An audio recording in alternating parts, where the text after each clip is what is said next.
আরামবাগের শ্যামবল্লভপুরে ৪৯তম রাস উৎসব। ঐতিহ্য আর আনন্দে মেতে উঠেছে গ্রামবাসী। আরামবাগের ঐতিহ্যবাহী রাস উৎসবগুলির মধ্যে অন্যতম গোঘাটের বালি পঞ্চায়েতের শ্যামবল্লভপুরের গ্রামের রাস উৎসব। ৪৯ বছর ধরে এই রাস উৎসব হয়ে আসছে গ্রামে। গ্রামবাসীর আনন্দের জন্য উৎসবের সূচনা হলেও এর পিছনে রয়েছে অদ্ভুত কাহিনী। ৪৮ বছর আগে ১৯৭৭ সালে শ্রীকৃষ্ণের রাস পূর্ণিমা উপলক্ষে শ্যামবল্লভপুরে শুরু হয়েছিল রাস উৎসব। জানা যায়, তৎকালীন দিনে এলাকাবাসীর সুবিধার জন্য গ্রামবাসীরা গ্রামে হাট বসানোর সিদ্ধান্ত নিয়েছিলেন। সেই মতো জমিদাররা জমি দান করেন। গ্রামবাসীর মতে, জায়গা দান বা হাট বসাতে গেলে সেই সময় নাকি সেই জায়গায় অনুষ্ঠান করতে হতো। সেই মতো গ্রামের মানুষ এবং হাটের দোকানদারেরা এলাকায় গঙ্গা পুজো ও হরিনাম সংকীর্তন করার সিদ্ধান্ত নিয়েছিলেন। প্রথা অনুসারে গঙ্গা পুজো করতে গেলে সেই স্থানে শ্রীকৃষ্ণের রাস উৎসব করতে হয়। সেই থেকে শ্যামবল্লভপুরে হাটতলাতে শুরু হয় গ্রামের রাস উৎসব।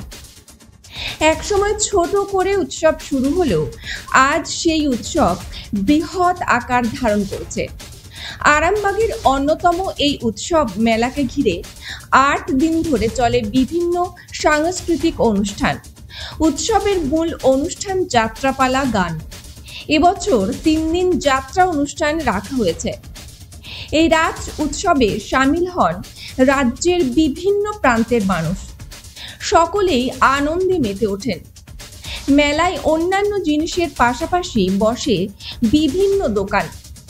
বাইরে থেকে আসা বিভিন্ন খাবার দোকান থেকে শুরু করে রকমারি জিনিসপত্র ও লোহার জিনিসপত্র বিক্রির দোকান বসে মেলায়। বাচ্চাদের আনন্দের জন্য নাগরদোলা থেকে শুরু করে বিভিন্ন জিনিস প্রস্তুত থাকে। উৎসব কমিটির সদস্যরা জানিয়েছেন, শান্তিপূর্ণভাবে তাদের এই মেলা হয়ে থাকে। পুলিশি নিরাপত্তা থাকে মেলায়। রাস উৎসবের আনন্দে মেতে ওঠেন ৮ থেকে ৮০ সকলেই। আমাদের এই রাসমেলা আজ ৪৮ বছর হয়ে ৪৯ বছরে পা দিয়েছে। আমাদের এই রাসমেলায় যাত্রাপালাটাই বেশি হয়। ছৌ নাচ, কীর্তন, আপনার বাউল, এইসব মাধ্যম দিয়ে আমাদের মেলা পরিচালনা করা হয়। আমাদের মেলায় কোনো উচ্ছৃঙ্খলভাবে কোনো পরিবেশ তৈরি হয়নি।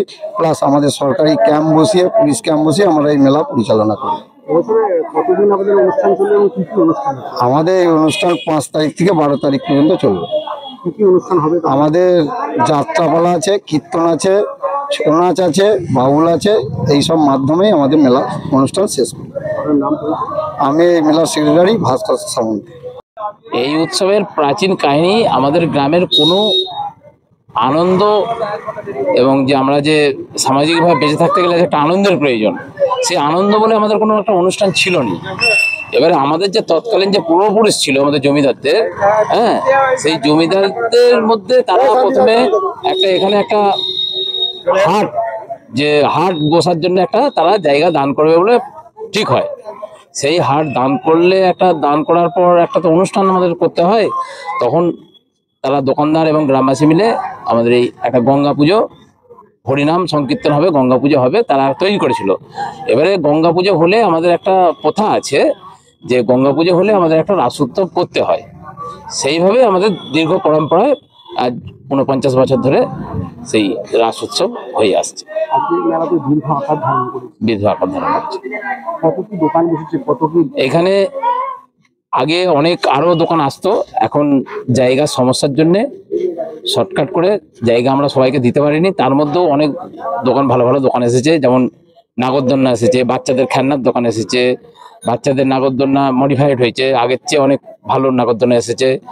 এবং আমাদের যে রেস্টুরেন্ট, সেই রেস্টুরেন্ট বাইরে থেকে এসেছে।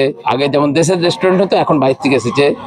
বিভিন্ন ধরনের স্টেশন কোর্সের দোকান এসেছে, পাঁশকুড়ার চপ আছে, আরো এই যে ভেলপুরি, নতুন নতুন অনেক দোকান এসেছে, আইসক্রিম আরো দোকান এসেছে, মোমো স্টল, এইসব দোকানগুলো এসেছে। প্রশাসনিক পক্ষ থেকে কতটা তৎপরতা থাকে বা কতটা নিরাপত্তা থাকে? প্রশাসনিক তরফ থেকে আমাদের জোরদারি নিরাপত্তা দেয়।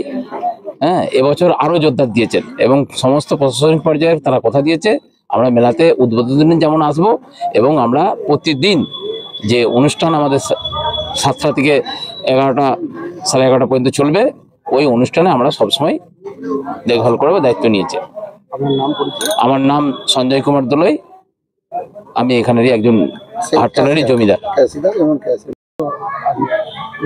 প্রথমের দিকে অমনি সামলাপুর রাস উৎসব ছিল, পরবর্তীকালে আবার বালি আঞ্চলিক রাস উৎসব হয়, কিন্তু বর্তমানে আমরা সামল্যপুর রাস উৎসব ফিরিয়ে নিয়ে এসেছি। কিভাবে এই মানে শুরুটা হয়েছিল, মানে এরকম রাস উৎসব করার? তখন আমাদের গ্রামে তখন কোনো উৎসব অনুষ্ঠান থাকতো না। হ্যাঁ, ফলে কি হতো, গ্রামের মানুষ উৎসব অনুষ্ঠান থেকে বঞ্চিত থাকতো। তাই তখন তৎকালীন সময়ে মানুষের আনন্দ দেওয়ার জন্য মূলত যাত্রা, মানে রাস উৎসবের যাত্রাগুলো করা হতো। যাত্রার উপর নির্ভর করে আমরা রাস উৎসবটা তখন শুরু করেছিল। পরবর্তীকালে বিভিন্ন মডিফিকেশন হয়েছে। এখন যাত্রার সাথে সাথে বিভিন্ন রকম কীর্তন, নৃত্যানুষ্ঠান, সঙ্গীতানুষ্ঠান, ছৌ নাচ, বাউল এইসব দিয়ে আমরা এখন সাজাচ্ছি। একটা বৃহৎ আকার ধারণ করেছি। আপনার নাম? আমার নাম অজিত কুমার দোলই, আমি ভূমিদাতাদের একজন।